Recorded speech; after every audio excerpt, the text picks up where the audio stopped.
What if it's not imposter syndrome? What if you are not doubting yourself because you are insecure? What if you're doubting yourself because the room keeps changing the rules? Because maybe the problem is not your confidence. Maybe the feedback is inconsistent. Maybe the expectations are unclear. Maybe the power in the room is invisible. Maybe the same behavior that is rewarded in someone else is questioned in you. And maybe you are not imagining it. Maybe you are reading the room correctly. This is what I want to talk about today because imposter syndrome has become one of the most convenient labels in women's careers. Every time a career woman hesitates, overthinks, or questions herself, we rush to say, you need to work on your confidence. But what if the issue is not inside her? What if the issue is in the room she is trying to survive? Welcome back to the channel. Today's episode is for every woman who's ever sat in a meeting and thought, was I too direct? Did I say too much? Why did that land differently when I said it? Am I ready for this? Maybe I'm not as good as they think I am. And then almost automatically you called it imposter syndrome. You assumed the doubt was yours. You assumed the insecurity was yours. You assumed the work was to fix yourself. But I want to offer another possibility. Maybe you are not doubting yourself because you lack confidence. Maybe you are doubting yourself because your environment is hard to read. Because many workplaces are not clean, transparent, and objective systems. They are full of unspoken rules, hidden power, moving expectations, personal preferences disguised as feedback, and politics that nobody names out loud. So, when a woman starts scanning tone, silence, facial expressions, who gets interrupted, who gets protected, who gets praised, and who gets challenged, that is not insecurity. Sometimes that is intelligence. Sometimes that is pattern recognition. Sometimes that is a woman collecting data in the room and refuses to be honest about how power works. So let's break this down. The label became too convenient. The phrase imposter syndrome gets used very quickly now. A woman hesitates before speaking in a senior meeting, imposter syndrome. A woman second guesses whether she should apply for a bigger role, imposter syndrome. A woman keeps replaying vague feedback, imposter syndrome. A woman feels uneasy after a conversation where the words were polite but the energy was not, imposter syndrome. And suddenly, every professional discomfort becomes a confidence problem. But here is the question we do not ask enough. What has the room taught her? Because a woman may not speak up because she lacks confidence, but she may also not speak up because the last time she spoke directly, she was called aggressive. A woman may not ask for the promotion because she doubts herself. But she may also not ask because she has seen less qualified people get sponsored quietly while she was told to wait for the right time. A woman may over-prepare because she is anxious, but she may also over-prepare because she knows she will be questioned harder than others. A woman may replay feedback because she is insecure, but she may also be replaying it because the feedback was vague, contradictory, and politically loaded. So before we diagnose every capable woman with imposter syndrome, maybe we need to examine the room she is operating in. Because sometimes the label is too convenient. It keeps the attention on her mindset and away from the system. And this is where the confusion begins. Because many women are not reacting to failure. They are reacting to inconsistency. And inconsistency can even make the strongest person question themselves. When feedback keeps changing, doubt is not irrational. Let me give you an example. You are told you need to speak up more. So you speak up. Then you're told you need to be more measured. You are told you need to own the room. So you own the room. Then you are told you came across a little too strong. You are told be more strategic. So you stop going into too much operational detail. Then someone says, but I don't see enough depth. You are told take more initiative. So you take initiative. Then you are told you should have aligned before moving. You are told be more visible. So you become more visible. Then suddenly the feedback becomes, she is becoming too ambitious. Now tell me honestly, is that imposter syndrome or is that a woman trying to survive moving targets? Because when feedback keeps contradicting itself, self-doubt is not a flaw.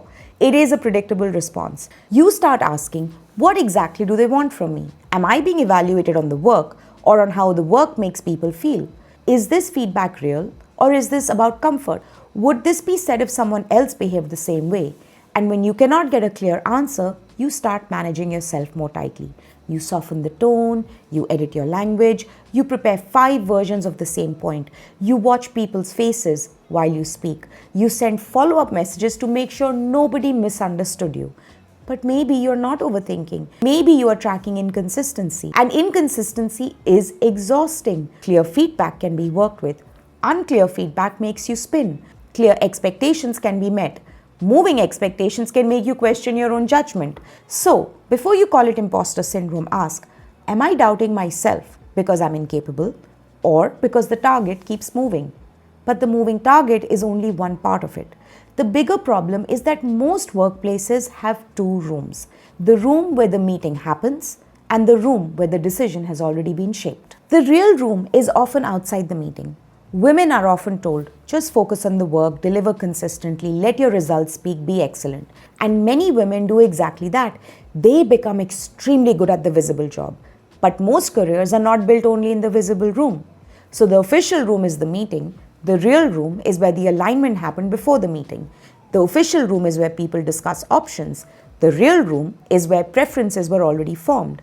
The official room has job titles. The real room has power. And this is where many capable women start feeling like imposters, not because they cannot do the job, but because they realize the job is not only the job. It is also reading power, building sponsorship, knowing who needs to be aligned before the meeting, knowing whose silence matters, knowing who praises you publicly but blocks you privately, knowing which feedback is developmental and which feedback is political. And nobody teaches this clearly. In fact, women are often punished for noticing it. If she does not understand politics, she is naive.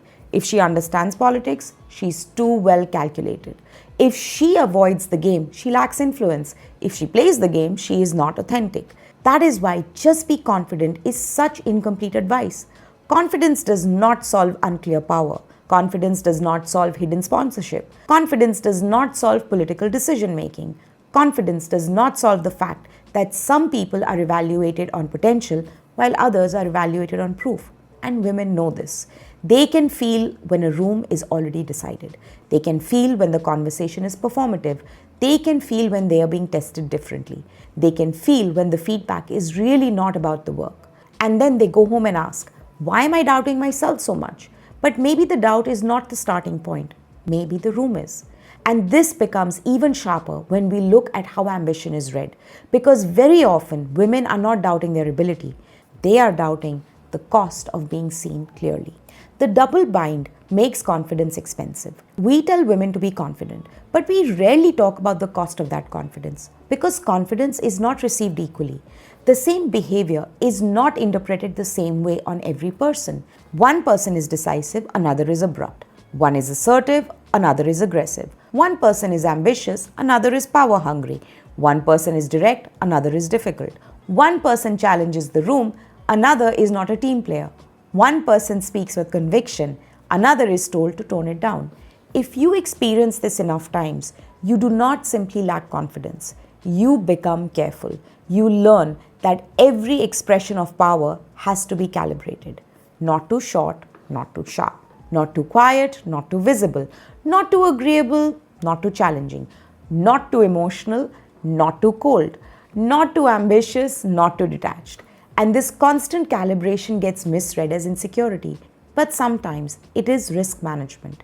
A woman may know exactly what she thinks. She may know exactly what she wants. She may know exactly what the right decision is. But she's also calculating how the room will read it. Will this sound strategic or threatening? Will this be seen as ownership or overstepping? Will this be viewed as clarity or ego? Will this build trust or make people uncomfortable? That is not always imposter syndrome. That is the cost of being a woman in rooms where power is still coded very narrowly. And the cruel part is this. After women spend years being trained to calibrate themselves, the same system turns around and says, you need to be more confident. But what it often means is, be confident, but not in a way that makes us uncomfortable. Take space, but not too much space. Have a point of view, but do not disrupt the hierarchy. Be visible, but do not look like you want power. That is impossible instruction. And impossible instruction creates self-doubt. Not because the woman is weak, but because the rules are contradictory. So, the real question is not how do I stop doubting myself? The better question is what exactly is making me doubt myself? Because all doubt is not the same. Learn to separate self-doubt from bad signal. There is a difference between growth discomfort and bad signal. Growth discomfort says, this is hard, but I'm learning. Bad signal says, I do not know what game I am playing. Growth stretches you. Bad signal makes you spin. Growth gives you direction. Bad signal makes you replay every conversation. Growth makes you more nervous. Bad signal makes you shrink and overfunction at the same time. So before you decide that you are the problem, ask better questions. Was the feedback specific or vague? Were the expectations clear or constantly changing? Did the same behavior get interpreted differently depending on who did it? Was I given real opportunity or just the appearance of one? Was I set up to succeed or left to guess? Is this discomfort coming from growth or from confusion? These questions matter because once you can name what is happening, you stop absorbing everything as a personal flaw. You may still need to grow. You may still need to build confidence. You may still need to strengthen your voice. You may still need to become more visible. But you will stop treating every room problem as a self-worth problem. And that shift is powerful because the work is not to become blindly confident. The work is to become clear. Clear on what is yours to work on and clear what is not yours to carry. And this is where I want to land this because I'm not saying every difficult room is toxic. I'm not saying every piece of feedback is biased. I'm not saying women never need to work on confidence. That would be too simplistic. What I'm saying is this: stop making yourself the repair project every time a room feels unclear. Stop calling every smart instinct a confidence issue. Do not dismiss your discomfort too quickly. Do not immediately label your hesitation as insecurity. Do not call every moment of self-protection imposter syndrome. Sometimes your hesitation is information. Sometimes your discomfort is data. Sometimes your body registers what your mind is still trying to explain politely. The room changed when you spoke. The tone shifted. The support disappeared when you became more visible. The feedback became vague when you became harder to ignore. The praise was public, but the opportunity went elsewhere. The expectations changed after you met them. You are allowed to notice that. You are allowed to name that. You are allowed to ask, is this mine to work on, or is this something I am being asked to carry? Because there is a difference. If it is yours, work on it. Prepare better, speak more clearly, ask for what you want, strengthen your presence, learn the politics, own your ambition. But if it is not yours, stop swallowing it as shame. Stop turning unclear feedback into personal inadequacy. Stop turning inconsistent leadership into your lack of confidence. Stop turning political rooms into proof that you do not belong. Because maybe you do belong. Maybe you are just in a room that benefits from making belonging feel conditional. And when belonging feels conditional, every brilliant woman starts sounding unsure. Not because they are imposters, but because they are tired of proving reality. So the next time you find yourself thinking, maybe this is my imposter syndrome, pause. Ask a sharper question. What am I responding to? Am I responding to my own fear, or am I responding to mixed signals? Am I doubting my ability, or am I doubting the fairness of the room? Am I unprepared, or am I being asked to perform inside unclear expectations? Am I insecure, or am I reading the room correctly? Because not every doubt is a defect. Not every hesitation is weakness. Not every pause is fear. And not every capable woman who questions herself needs another confidence pep talk. Some women need clearer feedback. Some women need real sponsorship. Some women need rooms where the power is not hidden behind politeness. Some women need workplaces that stop calling the impact of ambiguity a mindset problem. And some women need to hear this clearly. Maybe you are not an imposter. Maybe you are not too sensitive. Maybe you are not overthinking. Maybe you are not lacking confidence. Maybe you have been reading the room correctly for a very long time. And maybe the real work now is not to doubt yourself less blindly. Maybe the real work is to trust the data you have been collecting. Name what is happening. Separate your growth from their confusion. And stop letting unclear rooms become your identity. Because your doubt may not be proof that you do not belong. It may be proof that the room needs to be read more honestly. So if this episode gave you language for something you've been feeling but could not name it, write this in the comments. What if I was reading the room correctly? I want more women to see that sentence. And if you know a woman who keeps blaming herself in rooms that keep moving the goalpost, send this to her. She may not need another confidence pep talk. She may need language for what she already knows. And if this is the kind of career conversation you want more of, honest, uncomfortable, and not wrapped in generic confidence advice, subscribe to the channel. I talk about career identity, leadership, power, visibility, and the things women are often told to fix in themselves when the real issue is in the room around them. I'll see you in the next episode. Bye-bye.